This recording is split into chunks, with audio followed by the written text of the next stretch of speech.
Bueno, ¿cómo están? Qué gusto estar acá. Muchísimas gracias por la invitación. Y, mm, y bueno, un momento interesantísimo, ¿no? Que estamos viviendo, un momento único. Si bien todos los momentos son únicos, este es intensamente único, ¿no? Interesantísimamente único, fascinantemente único. Y yo tengo la sensación de que nos hemos preparado toda la vida para este momento. Y probablemente todas las vidas para este momento. El mundo se ha detenido, el universo prendió la luz y nos agarró a cada uno como llegamos hasta acá. A algunos los agarró despeinados, a otros desnudos, a otros a medio vestir, a otros con frac. Como sea, estamos acá como consecuencia de nuestra forma de pensar, de nuestra forma de sentir, de nuestra forma de accionar. Y nos encontramos en este punto donde le hemos pegado un tiro al futuro. No hay futuro. Por lo menos no el que nosotros proyectábamos, imaginábamos. El futuro se ha vuelto una amenaza, por así llamarlo, un dilema realmente, una encrucijada, o una esperanza, o un puente. Bueno, está ahí, y si los apuramos un poquito sabemos que está la muerte, estamos todos amenazados como de muerte. Y por otro lado tenemos a un pasado que nos está cuestionando, nos está diciendo, bueno, llegaste hasta acá, como consecuencia de todo esto, ¿qué vamos a cambiar? Y entonces por eso esta propuesta me parece tan interesante como desafío personal, porque bueno, a ver, ¿cuán comprometido uno está profundamente comprometido? Porque no hay escapatoria. ¿Y qué es lo que uno puede aportar? ¿Qué es lo que uno puede aportar y por qué uno puede aportar algo? De lo que leí, de todas las preguntas, entiendo que tenemos que ir bien a la raíz, porque no es un momento para andar ocupándonos ni de la fruta, ni de las flores, ni del tallo. Tenemos que ir a la raíz porque si no me da la sensación de que no vamos a hacer esos cambios profundos que van a modificar, en definitiva, a esa fruta y a esa flor. Y por eso cuando leí las preguntas dije, bueno, lo primero que voy a intentar hacer, y digo voy a intentar porque todo esto es un océano tan infinito, tan grande, que uno dice, ¿qué escalonamiento tiene esto? ¿Por dónde se empieza? ¿Cómo se continúa? ¿Por dónde va? Así que voy a intentar hacerlo así dando tips, ciertas cositas que de algún modo definan lo que hago. Perdón, y cuando digo lo que hago, es lo que me voy enterando que hago. Y cuando digo el nombre que se me reveló para esto que hago, que siempre me han preguntado, ¿y qué haces? ¿Qué haces? Y nunca tenía una respuesta para lo que yo hacía. Lo pregunté profundamente y este alguien que está dentro mío, que lo escucho poco, pero que me habla lo suficiente y que tengo que prestar mucha atención porque si no lo escucho, me dijo filosofía espiritual. Y dije, filosofía espiritual. Sí, eso es lo que de algún modo enmarca lo que hago. Una manera de ver la vida a través de los ojos del espíritu. De verla que incluye el verme. Es decir, la observación y la autoobservación. Y detecto que la autoobservación es el último capítulo de un libro interminable. Entonces, ¿qué es lo que uno hace? Algo que sucede las 24 horas, más allá de escribir, de dar una charla, de vivir, de tener alguna profesión, de sea lo que sea. Hay algo que está sucediendo las 24 horas que es la observación y la autoobservación constante de mi propia vida en relación a todo lo que voy viviendo. Entonces, la filosofía espiritual Y acá voy a hacer un paréntesis, voy a tomarme el atrevimiento de hablar de todo esto sin el pienso que, o el creo que, o el me parece que, sino lo voy a poner directamente sobre la mesa. Lo voy a tratar de exponer plenamente, digamos, entendiendo que el saber siempre nos deja ante las puertas del misterio.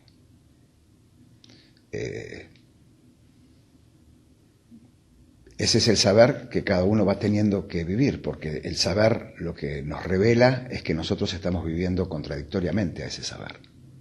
Entonces, todo esto tiene un sentido y un destinatario que siempre termina siendo uno.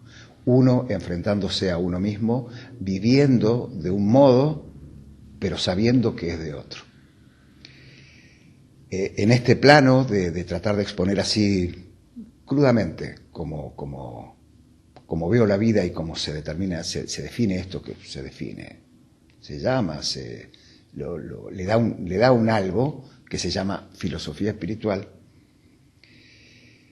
lo voy a exponer un poco de esta manera. Nosotros cuando nacemos estamos absolutamente conectados con nosotros, no tenemos proceso de pensamiento. En un momento nos mudamos a la cabeza, empezamos a incorporar una información intelectual a la que le sumamos toda esa información energética en función del lugar donde vivimos, de los padres, de la cultura, del país, de todo, y a partir de ahí salimos a vivir esa programación. Y acá también voy a hacer un paréntesis, para que ciertas palabras o ciertas expresiones se encuadren. Por un lado está el ahora y está el presente. El ahora es el único tiempo donde está sucediendo todo, el pasado, el futuro y todo, básicamente porque todo eso son imágenes. Entonces todo eso está en un único tiempo, todo está sucediendo en un único tiempo. Y en un único tiempo adentro de uno. Y el presente es este yo, que está presente o ausente en este único punto del ahora, en esto que yo estoy experimentando ahora. Y acá aparece otro punto más, que es la programación y el mecanismo. Digo esto porque en general como que más o menos decimos estamos en el ahora, en el presente, o el mecanismo, la programación. La programación son todas esas creencias y toda esa información con la que nosotros salimos a la vida para experimentarnos. Y el mecanismo es todo aquello que nosotros vamos desarrollando para que esa programación se cumpla. Entonces, si a mí me dijeron de chiquito, ay, qué hermoso, cuando sonreís te vas a conquistar el mundo, entonces probablemente yo sonría toda mi vida, porque de esa manera yo voy a estar cumpliendo con la programación mía, que es la que fuere cada uno. Que la vida es obtener algo afuera, es tener 3 autos, es tener éxito, ser reconocido, es llegar a ser presidente de la nación. Lo que fuera, a ese objetivo me va a llevar la sonrisa, la programación, los mecanismos. Dicho esto, cuando nosotros salimos a la vida y la experimentamos, en un principio no vivimos las consecuencias de eso que experimentamos, hasta que en un momento sí, ya las empezamos a vivir. Entonces, yo pongo este ejemplo, hay tantos, ¿no? A la primer chica a la que le di un beso, la agarré de los pelos y le di un beso. Y la chica le encantó, quedó ahí, a mis pies. Entonces yo digo, bueno, hay que agarrar a las chicas del pelo y darle un beso. De 10, 7 no les gusta mucho, pero a 3 sí. Por lo tanto, bueno, va funcionando.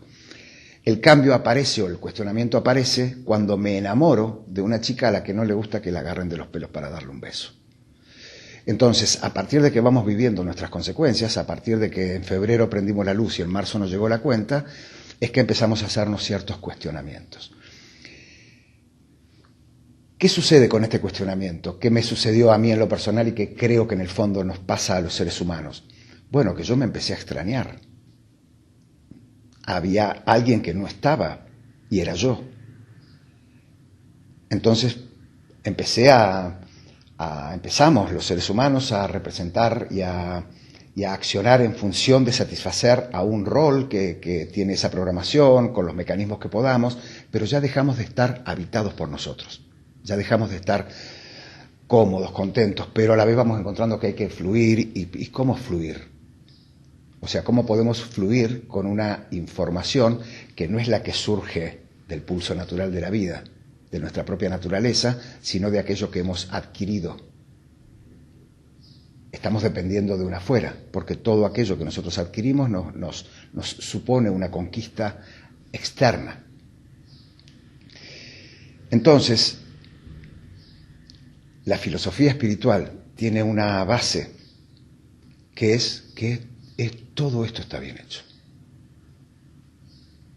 Esto es perfecto.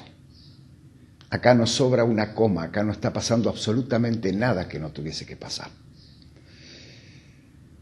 Wow, ¿no? Es decir, todo esto está bien hecho. Y a esta conclusión no es que llegué desde la sabiduría, sino desde la ignorancia. Básicamente porque yo no tengo la menor autoridad para decir que algo de lo que pasa está mal, que hay un error, porque no entiendo. Entonces, la base de la filosofía espiritual es, recién cuando se acepta que lo que sucede es perfecto, empieza el cambio. Ya dejo de discutir con la realidad, porque lo que está sucediendo es perfecto. Ya dejo de discutir con lo que me pasa, porque lo que me está pasando es perfecto. Es lo que me está enterando a mí de cómo estoy viendo la vida y de cómo la estoy viviendo y de cuán olvidado estoy de mí mismo. Entonces, a partir de acá pude verlo todo como, bueno, estamos dentro de un juego entonces. Todo esto es un juego. Y cuando escribí mi primer libro, Despertar en la Tierra, que iba acumulando una cantidad de información, que obviamente esa información se contradecía a cómo vivía, me iban diciendo en mi alrededor de escribir, me sugerían, yo mismo sabía, tenía algo, de alguna manera tenía que desagotar toda esa información, ordenarla, pero no me animaba, porque a medida que uno va viendo, lo que uno ve es que hay muchísimo más. Entonces yo decía, no puedo escribir porque es muy limitado todo lo que veo. Veo, pero veo que hay mucho más. Entonces es como, bueno, cuando llegue ese momento, hasta que mi amigo y maestro, sobre el que estoy escribiendo nuestro cuarto libro, El Vínculo, y una historia, él me dice, yo no escucharía a alguien que dice que sabe, me dice. Yo escucharía a alguien que dice que ignora. Entonces esto fue como la base del empezar a escribir este camino. Y lo primero que ignoraba, ¿qué era? Bueno, Dios, ¿quién es? Dios, ¿existe? ¿No existe? ¿Quién es Dios?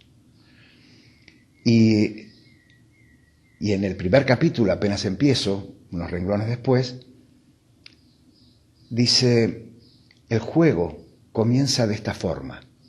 Yo recorreré este camino bajo la clara concepción de mi ignorancia.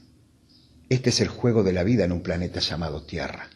Venimos a jugar sin saber cuáles son exactamente las reglas del juego, pero aceptaremos que el juego en sí es encontrar las reglas. Al encontrarlas, descubriremos que siempre las hemos sabido, y que el juego es el olvido, y que el premio es el recuerdo. ¡Wow! Cuando leí y que el juego es el olvido y que el premio es el recuerdo, se me abrió un universo absolutamente distinto. Es decir, la idea profunda y absoluta de que esto es un juego, de que acá estamos jugando, y la certeza de no tener la menor idea de cómo este juego se jugaba.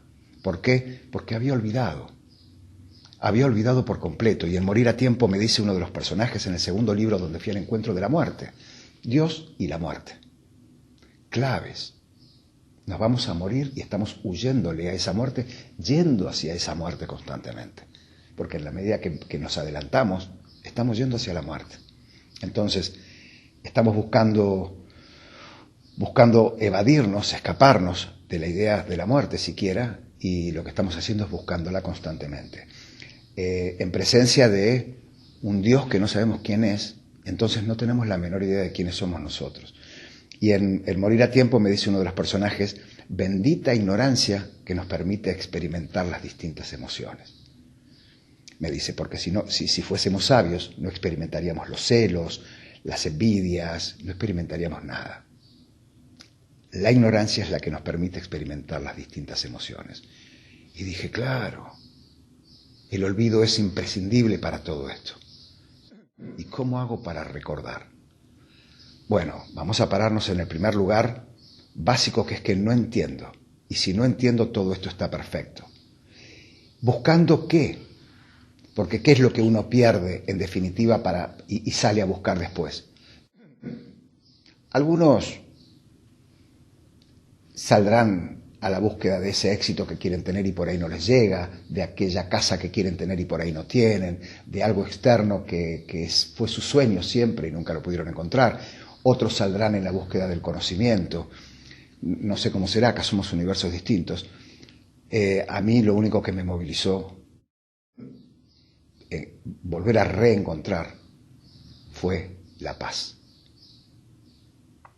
Lo que yo había perdido era la paz, a la que disfrazaba con disfrute, con ir cumpliendo mis cosas en la vida, lo que me iba proponiendo, pero siempre con subidas y bajadas y dependiendo de una afuera, que era la respuesta un poco de la que yo dependía. Hasta que cuando me observé como un velerito en el medio del océano, a merced de los vientos que soplaran, entendí que había perdido algo. Entendí que había perdido mi paz por encima de todo lo que pasara.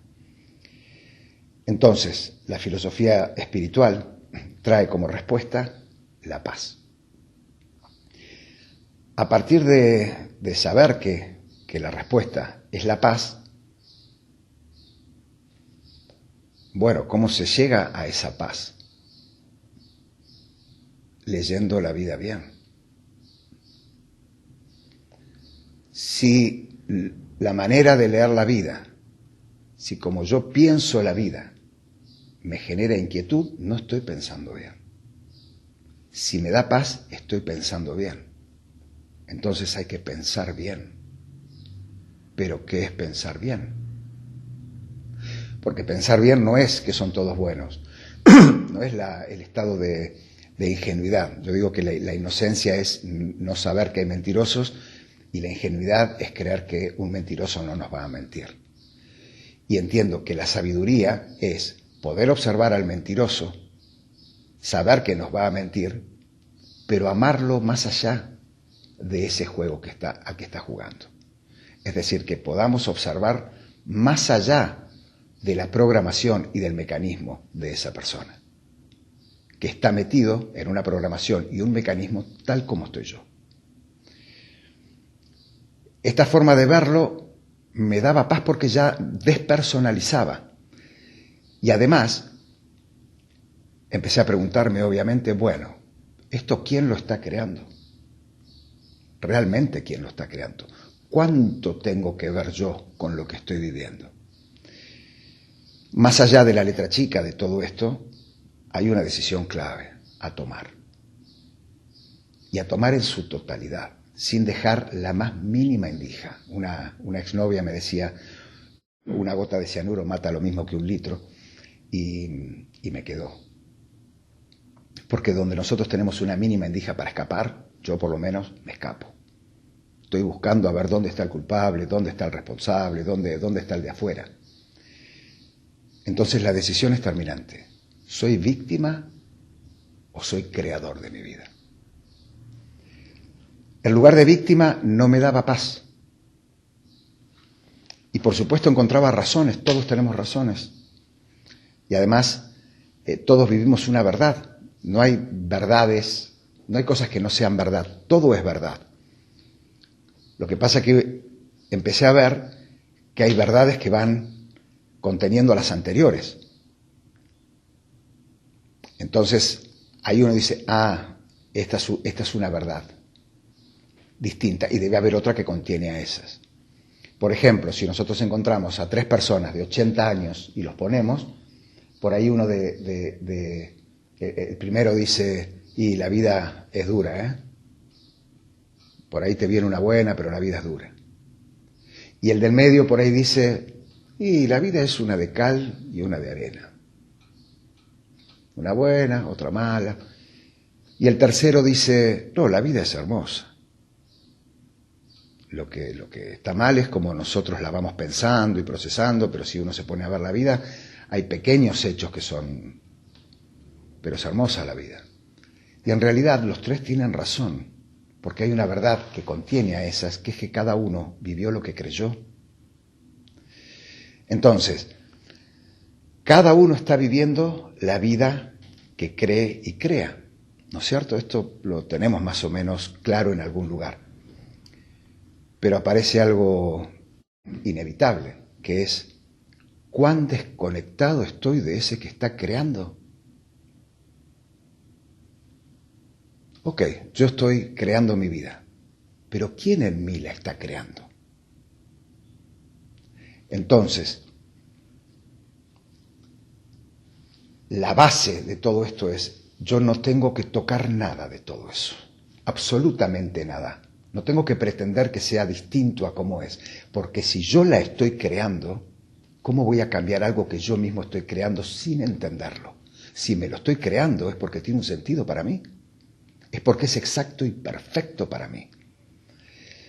Entonces, esta revelación de que uno está tan desconectado del origen e intentando modificar cosas desde una mente que es más limitada, pequeña, dual, que pretende cosas, objetivos más del yo. Y acá voy a compartirles una experiencia que ayuda a ver un poco todo esto. Cuando yo estaba en cuarto año, escuché a un periodista en la Guerra de las Malvinas decir para ratificar o rectificar. Y yo no entendí lo que decía y dije, ¿cómo puede ser que este hombre esté hablando el mismo idioma que yo y yo no entienda? Entonces me fui al diccionario y empecé desde mientras estaba en la escuela, en los recreos, empecé a buscar, a leerme todo el diccionario y las palabras que me fascinaban, que me movilizaban, las escribía. Tengo una carpeta con todo, de la A hasta la Z, con todas las palabras que me resultaban fascinantes. Y lo hice entre cuarto y quinto año. ¿Por qué cuento esto?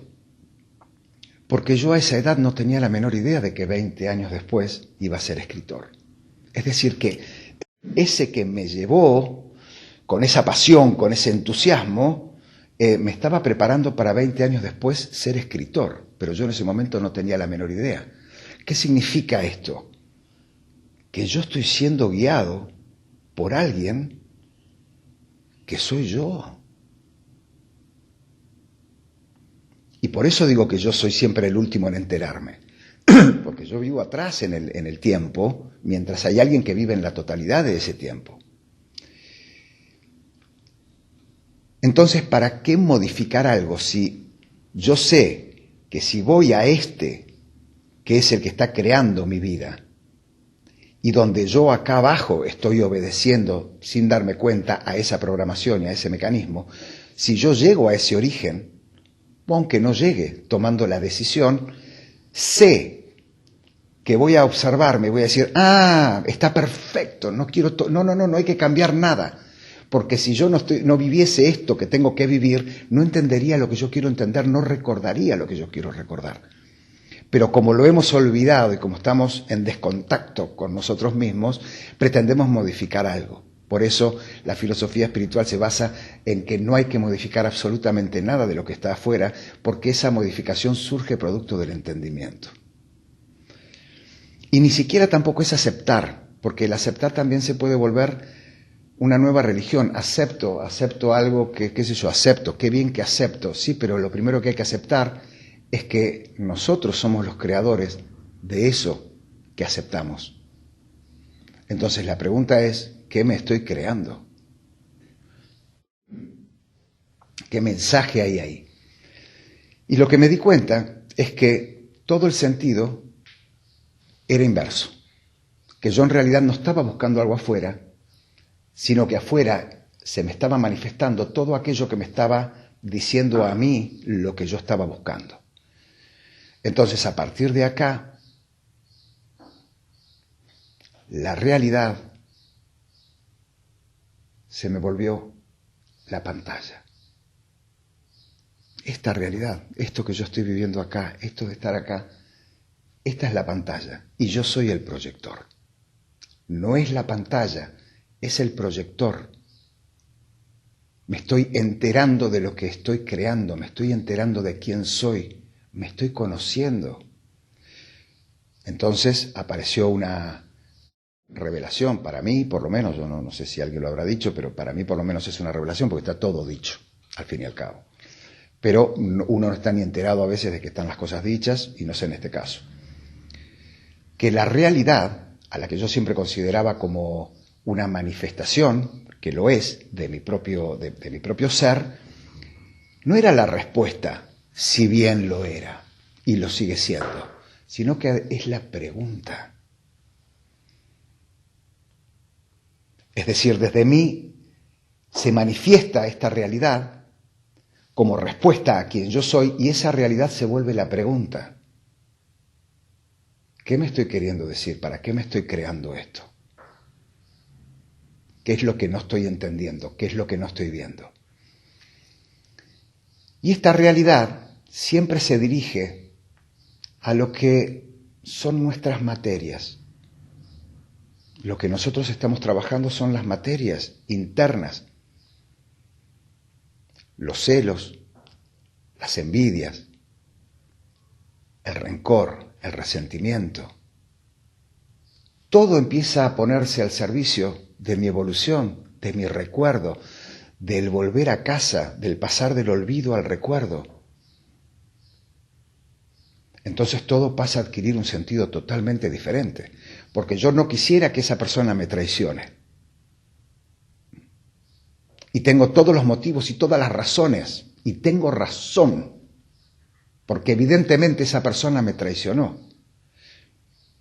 Pero lo que yo olvidé es que estoy trabajando el rencor. Mi pareja me engañó, me jugó mal, me jugó sucio, y yo estoy desesperado y estoy muerto de celos porque esa mujer hizo algo que no tenía que hacer. Pero en realidad lo que yo estoy trabajando son los celos. Esa es la materia que yo estoy dando. Entonces, tener en claro cuál es la materia que uno está dando es clave. Y para conocer la materia que uno está dando, uno tiene que darse el permiso absoluto de conocerse de verdad.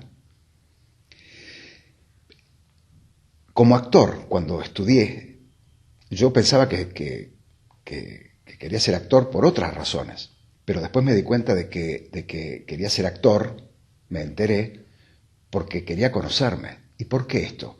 Porque cuando uno hace una escena, cuando uno encara un personaje, uno tiene que meterse con uno para darle verdad a ese personaje. Entonces, si yo tengo que trabajar a una persona que es egoísta, yo tengo que meterme con mi propio egoísmo.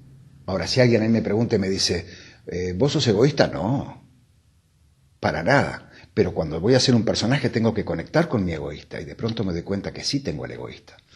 Y así fui conociendo al egoísta, al envidioso, al competitivo, a todos esos personajes a los que nosotros tratamos de ocultar y de tapar, porque no hablan bien de nosotros. Y al conocerlos, me di cuenta también en qué proporción estaban en mí. Cuánto yo tenía de uno, de otro, y empecé a conocerlos como. Un día tenía que hacer un asesino, y yo le dije al profesor, le digo, pero ¿cómo hago un asesino si yo nunca maté a nadie? Y me dijo, no, me dice, ¿nunca te levantaste a las 3 de la mañana con un mosquito que te estaba atormentando y que lo único que querías era asesinarlo? Bueno, me dice, ese es el asesino. Que usted no lo use para matar gente es otra cosa. Desde el granito empecé a exponerlo en mí grande, y conocí el sentimiento del asesino y conocí el sentimiento del envidioso. ¿A qué lleva todo esto? Y conocí el sentimiento del competitivo, y conocí todos esos sentimientos que no queremos tener, que no tenemos, pero que tenemos, y que si uno los va conociendo es lo que nos permite comprender.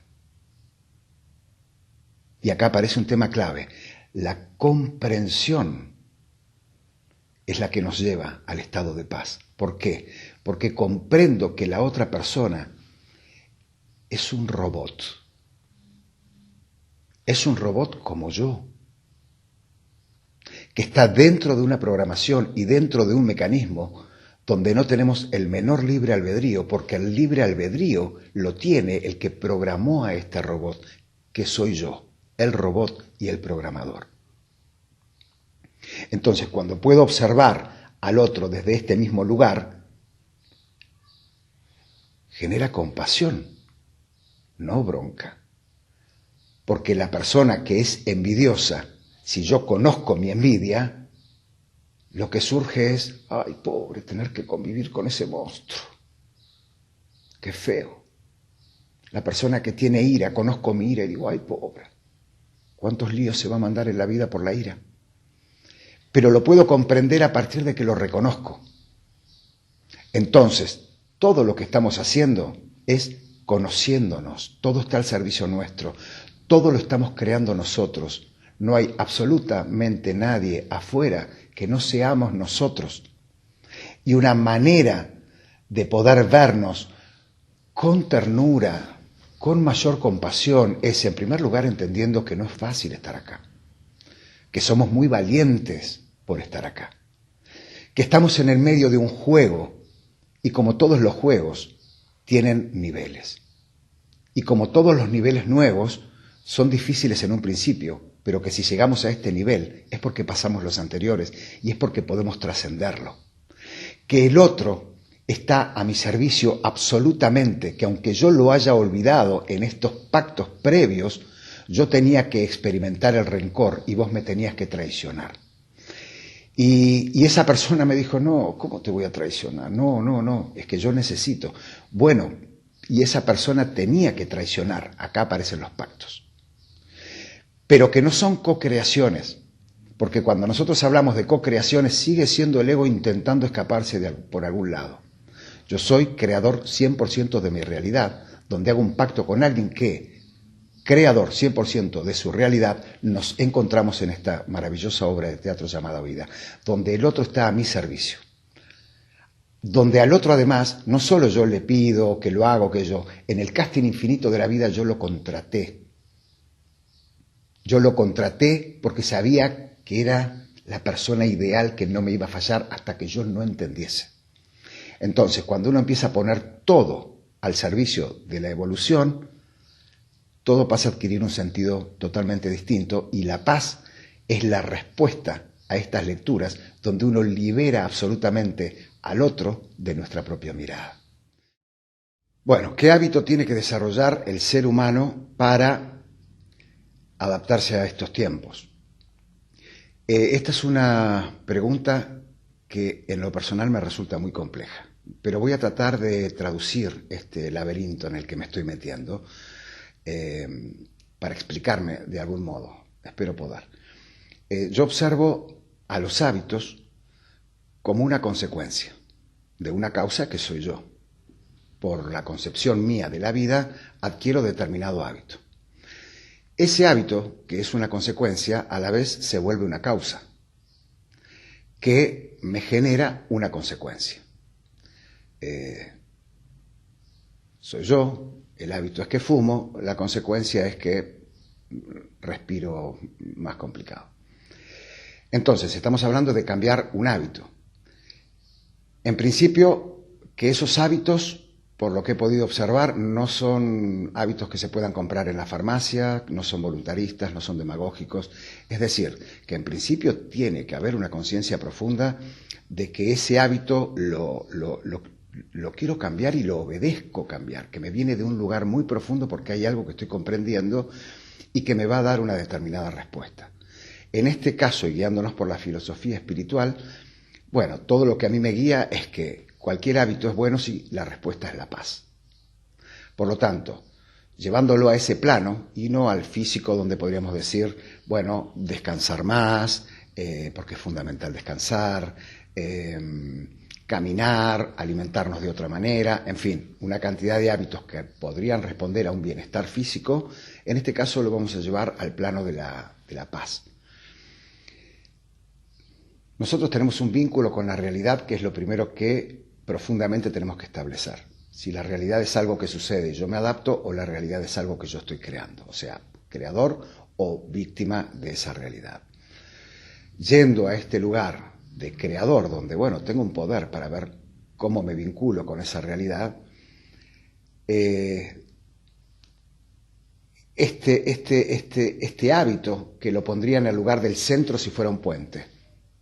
Nace de mí, está en el puente y ese puente conduce a la paz. Ese hábito tendría que ser pensar bien. Cuando pienso bien, la respuesta es la paz. Si la respuesta es la inquietud, estoy pensando mal. Ahora, como esto tiene que nacer desde una convicción muy profunda, tengo que ir volviendo a mí. Tengo que encontrar en mí la raíz para que después se genere esa fruta. ¿Y cómo apelamos a esto? Porque hay que ir atrás, y ir atrás, y ir atrás. Bueno, en principio se me ocurre arrancar desde lo más cercano que tengo, que es yo, o sea, uno. Y no hablo del uno siquiera que está, del uno que somos todos, sino el yo. Yo queriendo sentirme bien, queriendo sentirme en paz. Y desde ese lugar de fragmento, siquiera desde la misma separación, casi como una conveniencia personal, entre comillas, bueno, lo que uno puede observar que es que lo que doy me lo doy, que el otro soy yo, que lo que siento por el otro lo siento yo. Yo digo, amar es un regalo que uno se hace a uno. Es interesante esto, porque si ya lo tenemos como referencia, que cuando amo me estoy amando, acá puedo ir adquiriendo hábitos que me permitan tener un registro más cercano. Entonces, acá vamos a otro planito anterior, que es que para esto tengo que ir a la autoobservación. Entonces, un hábito, y bueno, la autoobservación. Inevitable, porque si no me autoobservo, veo las reacciones, pero no veo mis actos, no veo mis acciones. Y para tener esa autoobservación tengo que tener otro compromiso profundo, que es la honestidad brutal. Sincera y profundamente cómo me siento. Acá no se trata de engañar a nadie, sino de poder tener un registro de mí que me permita, a partir de la conciencia de que soy yo el responsable absoluto de cómo me siento, bueno, poder generar nuevos hábitos que, como respuesta, me den paz. Bueno, ¿de qué manera podemos acompañar todo este proceso los comunicadores al despertar colectivo? Lo primero que se me ocurre es que, como siempre, tenemos que volver a nosotros y probablemente hacernos preguntas a nosotros mismos, de base, de entrada, que es, bueno, uno está recordando cosas, por lo tanto lo que hace es ayudar a recordar al otro, porque uno dice, mira, te recuerdo esto que teníamos olvidado, y en la medida que lo explico lo voy entendiendo, ¿no? Este es el juego. Yo digo, de tanto explicarlo lo terminé entendiendo. Entonces, si yo me voy metiendo conmigo, encuentro una decisión que tengo que tomar. ¿Soy víctima o soy creador? ¿Soy Dios o no soy Dios? Ser o no ser, como dijera Shakespeare, ¿no? Y sin ningún ni. ¿Soy creador absoluto de todo, aunque no entienda desde dónde lo estoy creando, o no? Esta me parece que es una decisión clave, porque la pregunta que le puede seguir a eso es, ¿estoy preparado para que todos entiendan, comprendan y recuerden? ¿Qué hago yo si todos ya comprenden y entienden y recuerdan? Entonces, probablemente una de las buenas cosas que podemos hacer nosotros es seguir indagando sobre nuestros propios límites para no intentar modificar una afuera que en realidad, como ya hemos hablado, está adentro. Entonces por ahí tenemos que hacernos la pregunta de si yo estoy preparado de que todo el mundo, para que todo el mundo despierte y qué hago. ¿Qué hace el maestro si los alumnos ya entendieron, digamos, ¿no? Entonces este juego de volver para adentro.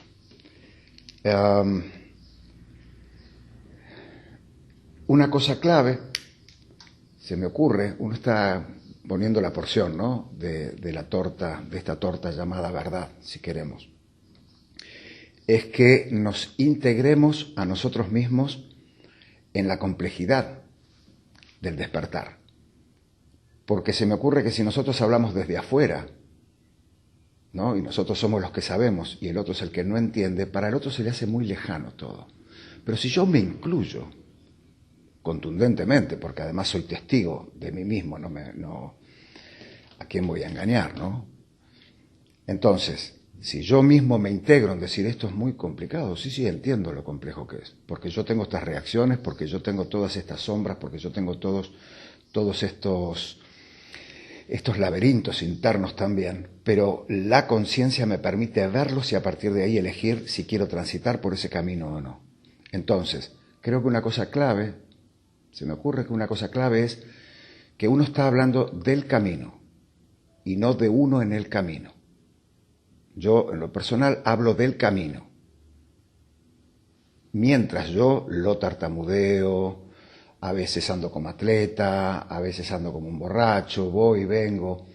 Entonces esto lleva a una empatía de que si queremos, entre comillas, porque todos somos nosotros, uno solo al fin y al cabo, pero en este plano donde jugamos a la separación y yo te voy diciendo para enterarme, es muy importante que el otro pueda ver que para mí es tan complejo como para esa persona. Porque si a mí viene alguien y me dice, mira, si querés cambiar, andate a una montaña, hacete vegetariano, toma agua todo el día, corre 41 kilómetros, yo le digo muchas gracias, pero no.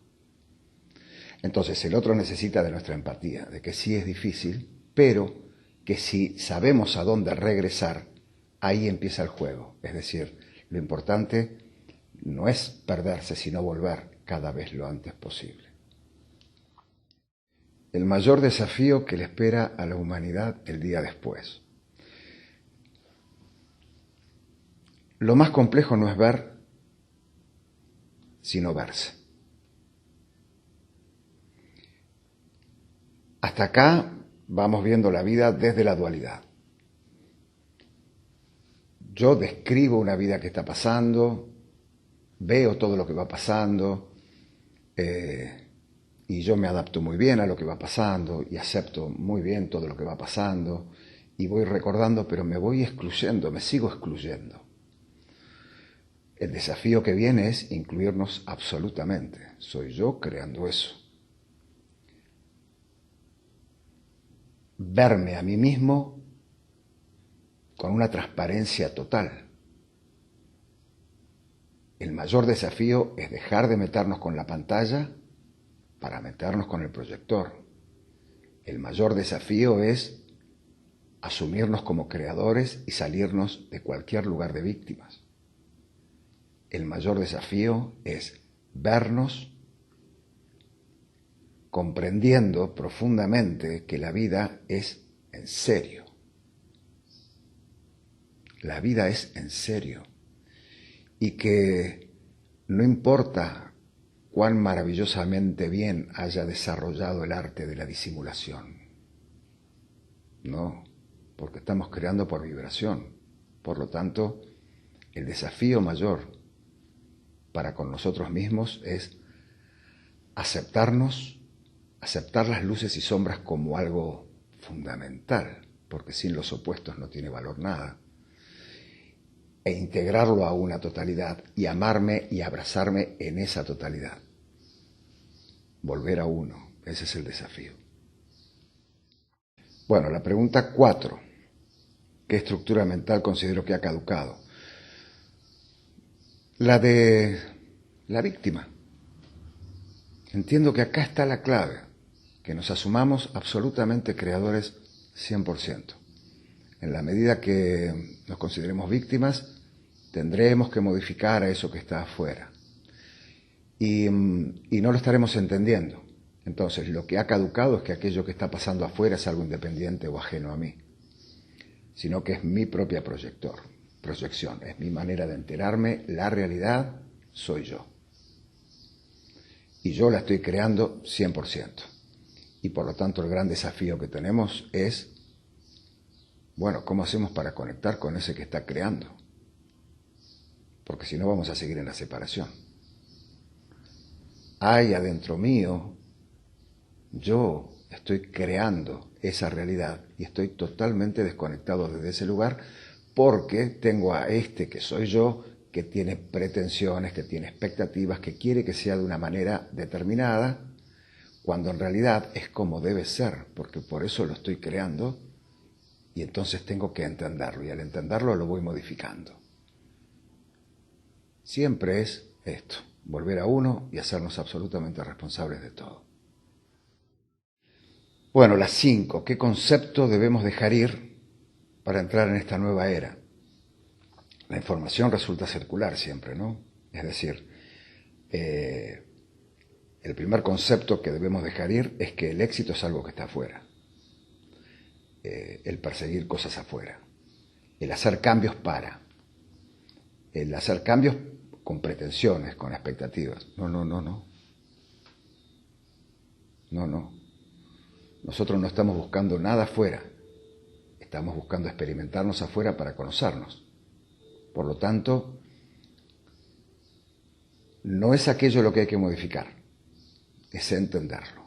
Desde el entendimiento de que yo mismo ya me estoy creando lo ideal, es que entonces se va a ir modificando, porque siento que la era en la que estamos nosotros es que no solo estamos comprendiendo, sino que además lo podemos transformar. El tema es cómo llegamos a esa transformación, y esa transformación no va a ser caprichosa y demagógica. Esa transformación va a ser a partir de la autotransformación. Entonces, como todo esto es circular, es ir empezando a tomar conciencia profunda de que lo que estamos trabajando son las materias internas, nosotros, que todo eso que está sucediendo, que es nuestra proyección, está al servicio de que nosotros trabajemos nuestras materias internas. Esas materias oscuras que, por supuesto, no queremos ver, pero que nos enteramos fácilmente si somos claros y transparentes con nosotros, porque en vez de que cuando el otro me hace algo, yo le diga, no, todo bien, está todo bien, yo le diga, no, está todo mal conmigo porque no sabes cómo me dolió. Entonces, en esa herida yo tengo la posibilidad de cambiar, en esa afectación tengo la posibilidad de ver la herida que me permite cambiar. Entonces, otra vez, el juego es con uno, absolutamente con uno. Modificándose uno, se modifica todo. La número 6, ¿cómo cree usted que será el nuevo ser humano que va a emerger después de esta crisis mundial? Bueno, entre lo que creo, quiero y deseo, ahí hay una línea divisoria muy sutil, ¿no? Dicho esto, lo que creo es que va a emerger un ser humano mucho más consciente de la vida a partir de que estamos siendo mucho más conscientes de la muerte. Estamos experimentando una muerte, por lo tanto estamos experimentando la conciencia de la vida. Y entiendo que va a emerger un ser humano que va a alcanzar dimensiones nuevas en el plano de la comprensión, de tantas cosas que de algún modo las vamos escuchando, las hemos escuchado, se nos aparecen, se nos presentan, pero que están muy lejos todavía de la comprensión profunda. Como por ejemplo, que el otro soy yo, que somos uno. Y esta conciencia yo siento que es la que va a emerger. Que lo que te hago, me lo hago. Que lo que te doy, me lo doy. Que lo que te intenciono, me lo intenciono. Porque soy yo todo el tiempo. Y acá voy a poner un ejemplo muy interesante para comprender esto del uno, porque también nosotros necesitamos cosas lógicas y prácticas también, ¿no? Que nos permitan decir, ok, está bien, esto lo puedo ver. Por ejemplo, la luz de los fuegos artificiales. Es muy interesante porque todo lo vimos, sale una luz que es el fuego artificial, hecho una unidad y de pronto explota y se vuelven miles de luces. Esas luces somos nosotros. Cada uno experimentándonos como un pedacito de esa luz. Si nosotros agarrásemos una videograbadora, la volviésemos para atrás, todas esas lucecitas salían y volverían a esa unidad. Entonces esta es una buena forma de comprender que el otro soy yo. Y también es una buena forma de comprender que el otro está dentro de una programación como yo estoy dentro de una programación para que yo pueda experimentarme a través del otro en una experiencia totalmente distinta. Sabemos que hay internet, todos tenemos computadora, o casi todos, o es posible tener todos una computadora, pero cada uno de nosotros tenemos la información que tenemos en nuestra computadora. Entonces, esta mirada nos va a permitir saber que aquello a lo que nos estamos enfrentando no es alguien separado a nosotros, sino que soy yo mostrándome algo claramente, porque si yo no necesito verlo, entonces ya no voy a estar en contacto con esta programación de la otra persona, sino con otra programación que me va a mostrar algo que yo necesito ver. Entonces se me ocurre que lo que va a emerger es esta conciencia constante de que somos uno. Eso. Número 7, ¿qué nos espera del otro lado del miedo, de la incertidumbre, de lo desconocido? Nosotros, los creadores de este miedo. Nosotros mismos, olvidados, experimentando nuestras sombras para llevarnos a la luz y siendo nosotros los creadores de nuestra propia experiencia. Qué susto nos vamos a pegar. Pero es un destino inevitable, porque además entiendo que estas sombras y estas luces, el destino es que las integremos. Siempre la integración va a ser aquello con lo que nos vamos a encontrar. Y nos vamos a dar cuenta de que los miedos cumplieron una función clave en todo esto, y es que yo experimente lo que puedo experimentar, lo que tengo que experimentar, porque entre mi deseo que quiere tener un auto que ande a 250 kilómetros y mi capacidad de manejar a 70 o de salir borracho de una discoteca o de un boliche a las 7 de la mañana, no coinciden para la creación. Entonces nos vamos a dar cuenta que los miedos son claves y fundamentales, porque si no, no sobreviviríamos ni un minuto en este planeta. Y a partir de ahí, bueno, distinguir cuál es el miedo paralizante o cuál es el miedo protector. Entonces nos vamos a encontrar con nosotros y ya no vamos a poder poner el dedito afuera porque no hay nadie afuera. Bueno, la número 8, ¿qué sostiene este nuevo paradigma de vida? ¿Cuáles son sus pilares? Bueno, por un lado, la conciencia de que somos creadores totales de nuestra vida, de que siempre lo fuimos, solo que ahora somos conscientes de que lo estamos haciendo. Siempre hemos creado nuestra realidad, pero ahora somos conscientes de que podemos observarnos de modo tal que podamos crear otras realidades, experimentar otras formas de juego por ahí.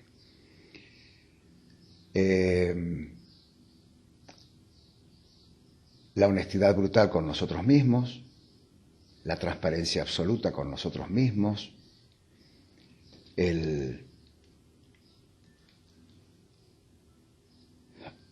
hecho de que estamos experimentando materias internas, de que en todo este juego lo que estamos haciendo es conociéndonos.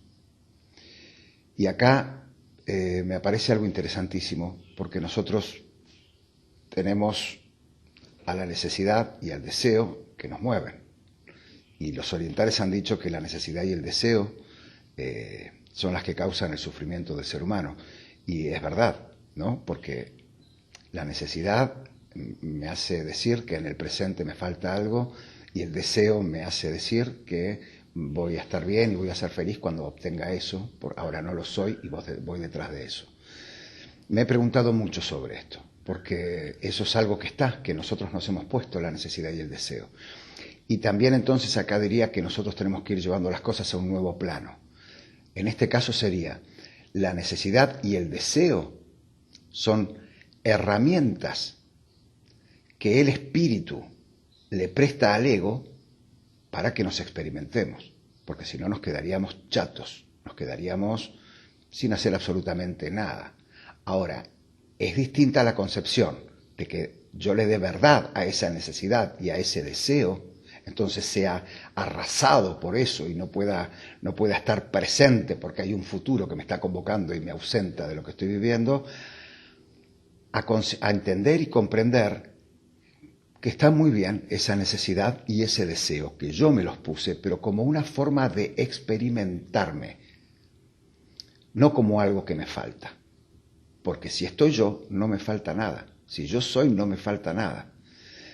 Pero, ¿cómo es experimentarse en un auto a 250 kilómetros? Es distinto a que yo necesite tener ese auto para ser alguien, a que busque algo afuera que reemplace mi ausencia. Entonces, como siempre, circular, volver a uno, hacernos absolutamente dueños de nuestra creación y darle un sentido. A partir de ahí, bueno, en el infinito menú de la vida podemos elegir qué experimentar. 9. ¿Qué tipo de modelo mental debemos propiciar en las nuevas generaciones? En principio, creo que lo mejor que podemos hacer es ayudarlos a no olvidar. Yo digo, lo mejor que podemos hacer por nuestros hijos es estropearlos lo menos posible. En principio, no tocarlos, no tocar esa plantita, dejarlas. La naturaleza lo va haciendo solo. En segundo lugar, que se vayan sabiendo, que nos vayamos sabiendo responsables absolutos 100% de nuestra vida. Que el afuera solamente está al servicio de nosotros. Un afuera creado por nosotros. Si nos olvidamos, si no estamos en contacto con ese origen, entonces la búsqueda será el contacto con este origen. Pero esto que está pasando acá soy yo y no voy a discutir con aquello que yo mismo estoy creando desde un lugar sabio y que es lo mejor y lo más extraordinario y lo perfecto que me estoy creando. Y a ver, y clave esto también, porque es la clave del miedo, del origen del miedo. Si soy yo el que me estoy creando lo mejor, ¿cómo me voy a tener miedo a mí? Soy yo creándome mi propia realidad, yo que me amo, y que me amo en el sentido verdadero y profundo, en ese lugar donde surge la verdadera autoestima, que es la de saberse amado por uno, donde surge el verdadero empoderamiento, que es el de saberme creador de mi propia vida. Desde este lugar no hay nada malo que yo pueda darme, no hay nada que temer, porque me lo estoy dando yo, que me amo. Interesante.